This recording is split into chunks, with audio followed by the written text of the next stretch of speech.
Terungkap fakta baru soal R yang merupakan dalang utama yang membunuh keluarga Haji Zahroni di Indramayu, Jawa Barat.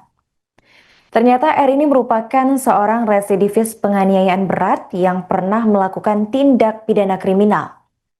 Sementara rekannya inisial P yang merupakan karyawan swasta belum pernah melakukan kejahatan sama sekali. Menurut keterangan Kabid Humas Polda Jawa Barat, Kombes Hendra Rohmawan, P ini dijanjikan R uang senilai 100 juta rupiah untuk membunuh keluarga Zahroni. Setelah melakukan tindakan kriminal itu, kedua pelaku sempat kabur keluar provinsi untuk melarikan diri. Namun mereka berakhir kembali ke Indramayu dengan alasan ingin mempersiapkan diri kabur lebih jauh lagi untuk berlayar sebagai anak buah kapal. Akan tetapi sebelum niat tersebut terwujud, keduanya sudah terlebih dahulu ditangkap polisi dalam operasi dini hari pada Senin 8 September. Kini keduanya dijerat pasal 340 KUHP tentang pembunuhan berencana dan pasal 80 ayat 3 jangto pasal 76C Undang-Undang Nomor 35 Tahun 2014 tentang Perlindungan Anak. Tak hanya itu, kedua pelaku juga terancam hukuman mati hingga penjara seumur hidup atau pidana maksimal 20 tahun. Adapun diketahui pembunuhan ini terjadi dengan motif dendam lantaran mobil rental milik korban seharga Rp750.000 mogok ketika dipakai pelaku. Pelaku yang kemudian meminta uangnya dikembalikan oleh anak Zahroni yaitu Budi Awaludin justru mendapat penolakan dengan alasan sudah dibelanjakan uangnya. Merasa kesal, R pun kemudian merencanakan aksi pembunuhan untuk Budi Awaludin bersama keluarga besarnya. Saudara tersangka ini R ini merasa kesal kepada korban ya saudara BA karena sebelumnya pada tanggal 25 itu yang bersangkutan berencana untuk sewa mobil milik saudara BA ini ya. Mobilnya berupa Avanza ya, kemudian yang bersangkutan ini sudah memberikan uang sewa tadi kurang lebih 750.000 ya. Kemudian pada tanggal 27 ya 27 yang bersangkutan ini ke rumahnya untuk mengambil kendaraan tersebut, tetapi ternyata kendaraannya ini sedang mogok ya. Dan saudara BA ini diminta kembali uangnya untuk sewa tadi agar tidak jadi, tetapi ternyata BA ini mengatakan bahwa uangnya sudah terpakai ya.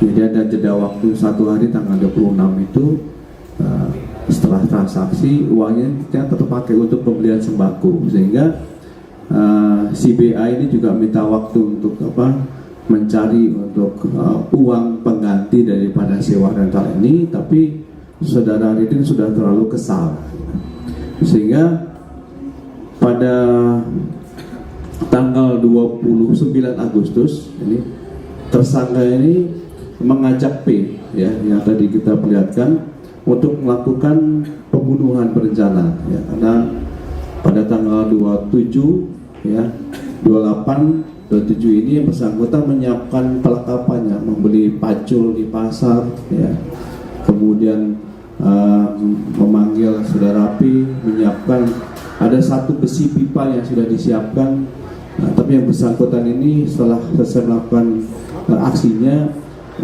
pipa ini dilempar ke sungai Cimanuk dan saat ini belum bisa kita temukan, tetapi berdasarkan scientific investigation kita bisa membuktikan bahwa yang bersangkutan ini sebagai pelaku utama. Nah, kemudian untuk si P ini tertarik untuk membantu saudara R ini karena dijanjikan imbalan 100 juta ya. 1 juta setelah selesai melakukan aksinya. Tapi setelah kita tanya tadi di sini, sampai selesai melakukan aksinya, sampai lari kemana-mana, sejauh ini juga 100 juta itu belum diterima oleh bersangkutan ya. Rekan sekalian, untuk aksinya ini yang bersangkutan bersama R dengan P ini mendatangi rumah korban itu pada pukul 23 ya. Bertemu dengan saudara BA, kemudian di situ yang bersangkutan sudah menyiapkan pipa besinya itu di tasnya ya. Kemudian di situ berbicara baik ya dan membuat alibi ya si R ini membuat alibi agar BA ini melihat di sekitar rumahnya itu untuk mengajar bisnis BBM, ya bisnis BBM. Nah kemudian diajak keluar, ya rumah di situ sekitar pekarangannya. Nah disitulah yang bersangkutan melakukan aksi yang pertama, ya. Dengan aksi pertama dengan memukul korban BA ini dengan besinya, dengan besi pipa tadi itu di bagian tekuknya, sehingga yang korban ini langsung tersungkur. Dan peran dari P ini itu menjaga antara kejadian yang di luar rumah itu dengan pintu tadi itu, dia menjaga di situ. Itu yang dilakukan oleh P. Kemudian setelah si korban ini tersungkur, itu tidak berhenti di situ. Dia melakukan aksinya untuk memastikan saudara BA ini untuk betul-betul meninggal dunia. Dilakukan pemukulan di wajahnya sampai dipastikan dengan posisi yang hancur itu dipastikan meninggal. Kemudian saudara R ini tidak berhenti di situ, ya. Dengan masih memegang pipanya tadi itu, dia memasuki rumah dari saudara BA ini. Kemudian dia masuk, ya, menuju ke kamarnya korban yang pertama, orang tuanya, yaitu S, ya. Itu langsung memukul di bagian mukanya karena sedang tertidur, ya. Dan dipastikan dia sampai dengan mati, sehingga tidak sekali melakukan pemukulan itu. Kemudian yang bersangkutan setelah itu dia menuju ke kamar istrinya, ya istrinya korban ini, yang bersama juga dengan RK, anaknya yang 7 tahun tadi itu, dan juga melakukan aksi yang sama, aksi yang keji dan kejam ini untuk melakukan pembunuhan dengan memukul pipa tadi itu di kepalanya si korban, ya. Dan juga dipastikan sampai berapa kali sehingga dia mati.